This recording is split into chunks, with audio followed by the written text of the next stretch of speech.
Hi, I'm Dr. Hakim, consultant orthodontist, diplomate in the American Board of Orthodontics, and I'd like to welcome you to this 5th episode of our podcast series.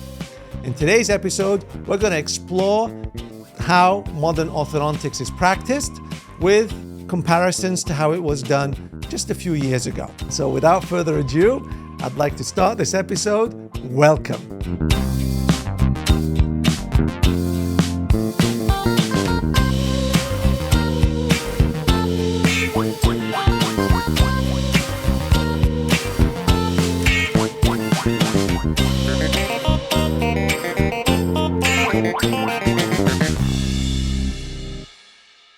So we're back again for our 5th episode. I'm here with Dr. Anna and Dr. Omar. And I think Dr. Anna has a question. Yeah, of course. I think we should start directly to the point, right? Actually, because this episode is about technologies, we would like to know how is it compared like to 20 years ago once you start practicing. You know, when you qualified as an orthodontist. Exactly. Yeah. Sure. Well, thank you for that one. But yeah, obviously the practice or my practice in orthodontics cannot be anything similar to how it was 20 years ago because so much has happened. And the big trend has been customization, as well as obviously with the recent advances in AI. So let's take, for example, when I qualified, we were doing quite a lot of impressions, and that's the like the Play-Doh that we place in the mouth. Yeah, the gooey stuff. Mm-hmm. And what now, it's almost exclusively gone to scanning. Yeah. And scanners are not just to record the shape and the position of the teeth. We can use our scanners to do simulations, see how the teeth are going to move. Where some scanners are also used to even detect cavities. Yeah. Without radiation. Yeah. So the technology has been fantastic. So that's just one. The other thing is, like I said, the customization of treatment. So when I first qualified, we had Invisalign more than 20 years ago. And what we could do with our Invisalign treatment back then is a lot more limited compared to what we can do now. So essentially now with the advance in technology, we can treat the full scope of patients. Additionally, we have things like mini screws. And we have so really it's the technology is just the equipment. We have technology in diagnosis now where we can use AI to help us map and plan and even scan radiographs, X-rays. So it's phenomenal in that way. But what's important here is all of these advancing technologies have to be applied to ensure that we can provide the best care for our patients. It can't be just for gimmicks. Of course, we think it's about precision. I think that's one major thing. It's very comfortable also for the patients. So the patients are really excited when they see, oh, now that's the way you're doing. So it's very comfortable for the patient. For us, it's about also the timing. We can do a few procedures. We can connect with the lab in a more precise way. So I think everything it's connected, and it's good for us and for the patient and for everyone involved. I think this is what we're touching, that how technology changed. It's like you said, you've adapted your practice to be at where things are now. If I go back to see, like I think we're blessed to be in an era like this, because I grew up as someone who played the Sega, who went into PlayStation, who went into Xbox, and then computers, like technology. And now the iPhone. And now the iPhone does everything now. So it's like technologies. I've seen technology. It's part of our day-to-day life, and never would I thought throughout my like orthodontic training, and then suddenly you see we're applying the same technology. Like to me, when it's like you said, we have these 3D scanners. We scan a patient. We get the 3D model on our computer screen. One of the best part for me then after that is when I'm sitting at home and like playing, move the teeth left, move the teeth right.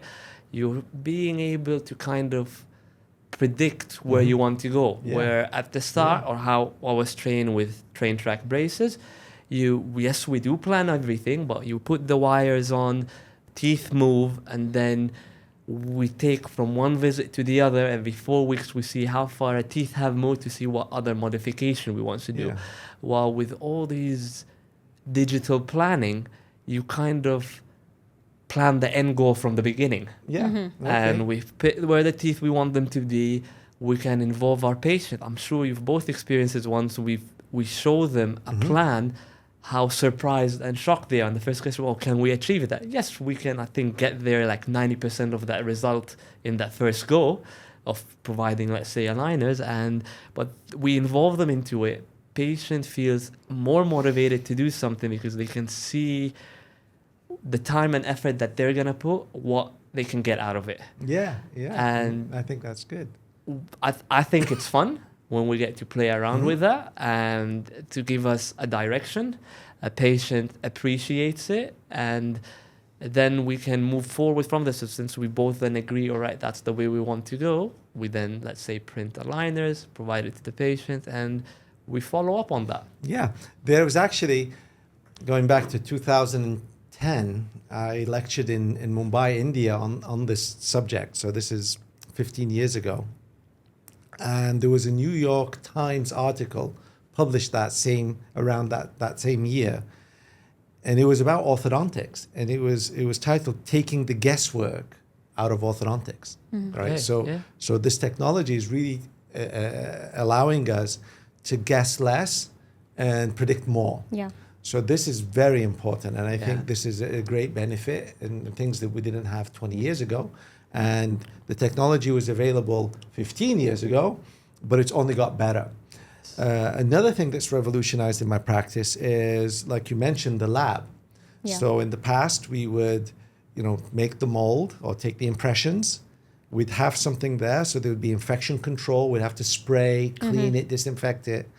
Then we'd have to call a driver that would have to come collect. Yeah. On that day. On that day, because, you You can't have a leave it out time, too long. Yeah. And they would take it to the lab, and they would make the model, and it's a process, and it was inefficient. Now we can practically send the scans anywhere in the world within a split second, and have any lab on the other side of the world or on the other side of town actually make the appliance and probably bring it back in the same day, based on what time we send them the scan. So it's a phenomenal technology. It's energy saving, it's time saving. So this is really big plus.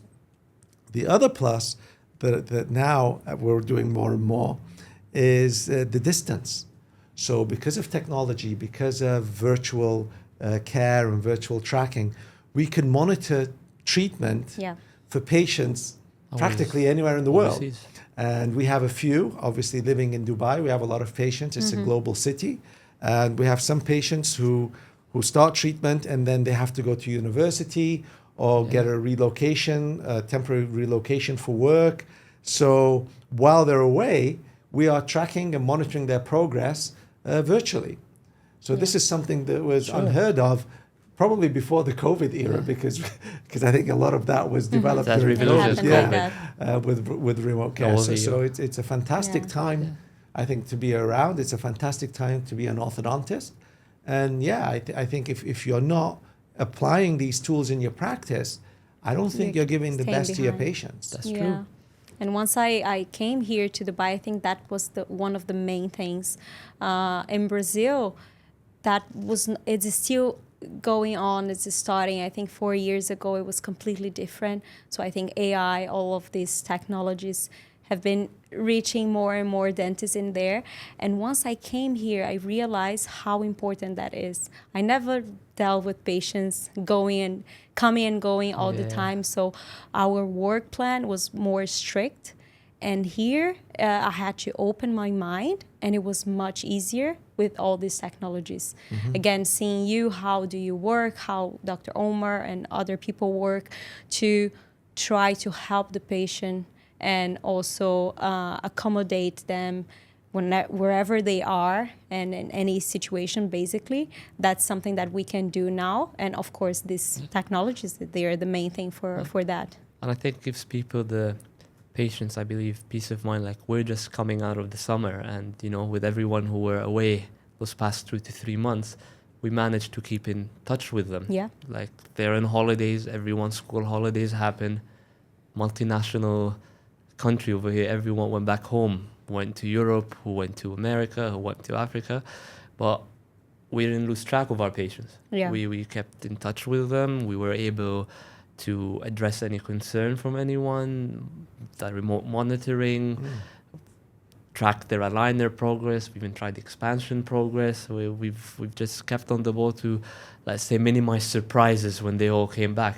Mm-hmm. Yeah. And reduces the clinical time also, which is very good for us. We can, again, with the lab, the visits for the patients, they got reduced. So Yes. that's very good for the patients. And for us, as a planning standpoint, we have a lot of time to plan, to diagnose, to focus on those areas and to get our work done more effectively. Yeah. And especially, I guess, as a multidisciplinary clinic where sometimes there's the three of us working, or when one of us goes on leave, having everything now digitally, we're keeping track. So even if, let's say, you left on holiday, doctor, and I see a patient that you last seen, because we have everything documented, digitized, we know where to proceed next. Yeah. Not having to do any guesswork or like planning on the spot.